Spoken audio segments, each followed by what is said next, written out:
building a masterpiece for 6 months that no one will ever see. You've been building for 6 months, adding features, polishing the UI, perfecting the tech stack, and you have 0 customers. That's not a product. That's an expensive hobby. So what, Tom? I'm supposed to ship garbage and beg people to use it? No, you're supposed to talk to people before you build. So 42% of startups fail because of no market need. You basically built something that nobody wants. And by the end of this episode, you're going to stop thinking like an indie hacker that's trying to sell to other indie hackers. And we'll go over why hiding from customers kills companies, why talking to users works, and give you a napkin plan to get started today. Well, the first mistake, rather, that people make is that they focus on features rather than distributions. So why did developers do this, Tom? You know, after being in a couple developer meetups, I found 4 things across the board. Fear of rejection, perfectionism, comfort zone, and loving their tech a bit too much. And I think it's because code is logical. People are messy. You know, most of the conversation goes around, how am I efficient? How do I stop debugging so much? Get AI to work for me? Anything else. 10 hours of playing with new tools. Then just talk to a single customer. It's an avoidance of talking to customers. It really is. But I mean, they will do anything. They will complain about all the new AI stuff, how much time they're wasting. But it's like, did you talk to any customer? Well, no, but there's these new tools coming. There's, it's that double-sided thing, right? It's like on the one side, they think that it's going to get solved through some technical brilliance. The solution is technical rather than actually just talking to people. And that comes from not wanting to talk to people. So Marc Andreessen said it best. Product market fit is about being in a good market with a product that can satisfy it. Notice he said market first, not perfect code first, not beautiful UI first, market first. Right. And think of it this way. Every day that you code without actually talking to your customers, 99% of the time, you're going to be building the wrong thing. So what do you do instead? Right. Let's talk about looking for signal and noise. So what you want to do is every time you want to add a feature or code something, go talk to 5 of your users first. Not when you feel like it. Yeah. Every time. Every time. Right. And what do you ask them, Tom? Well, you want to ask about their life. Okay. Past tense only. Why is that important? Well, think about these questions. Walk me through the last time you dealt with a problem. What did you try? What didn't work? How much time did it cost you? And then versus, would you use this tool that does this? So in one, you're mining for pain, not validation. In the other, you're asking useless questions. And people will just like, yeah, sure, because they're nice. I'll use it. Yeah, send it over when it's done. And then if they are actually using your product, even if it's a free version, how would you feel if you could no longer use it?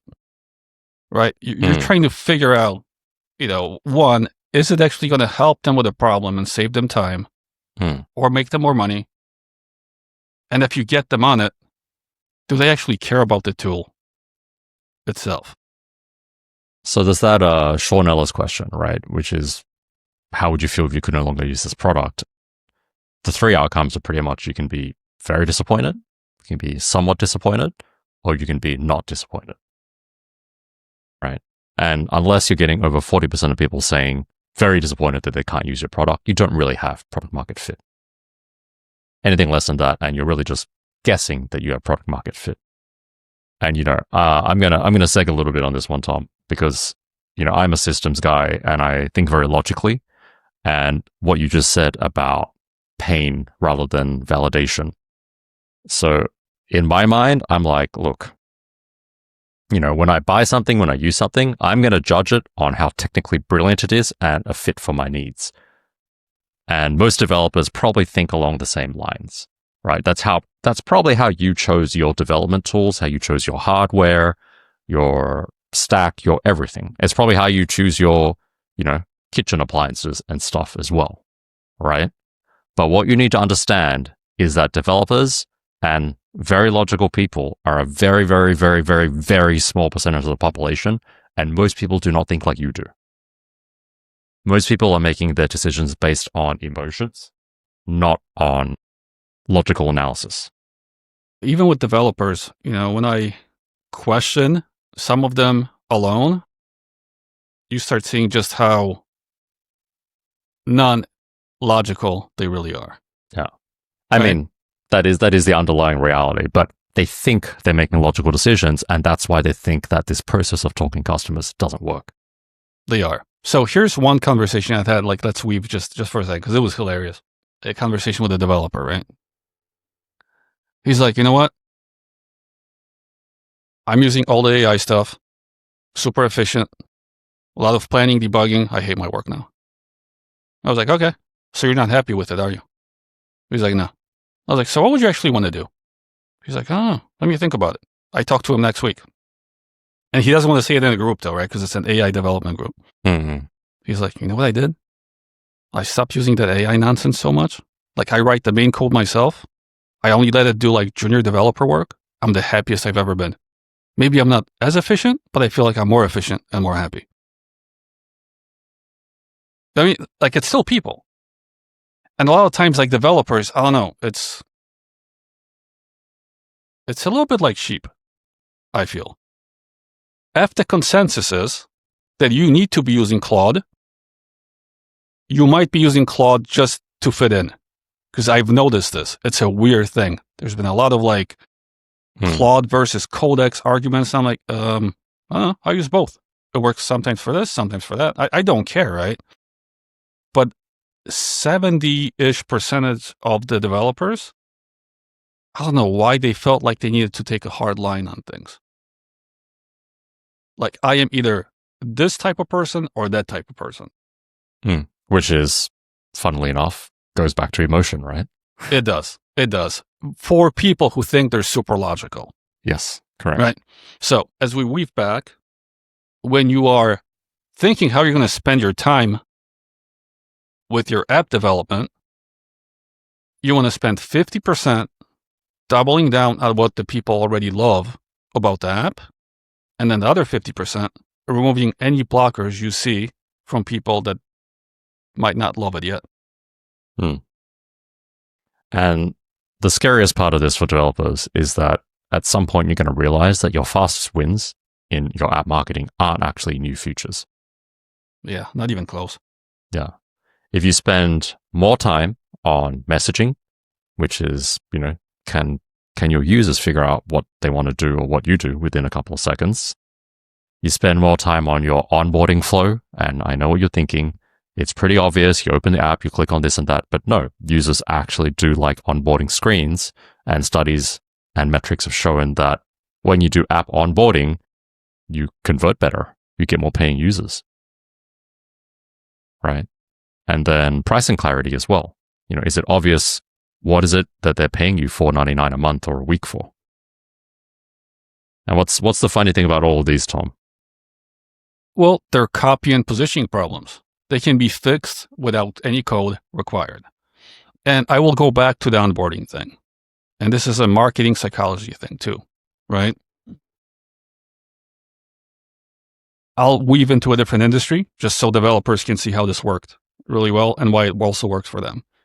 We had a client in my agency, course client, VC selling to developers. So it fits the market, right? The developers are listening.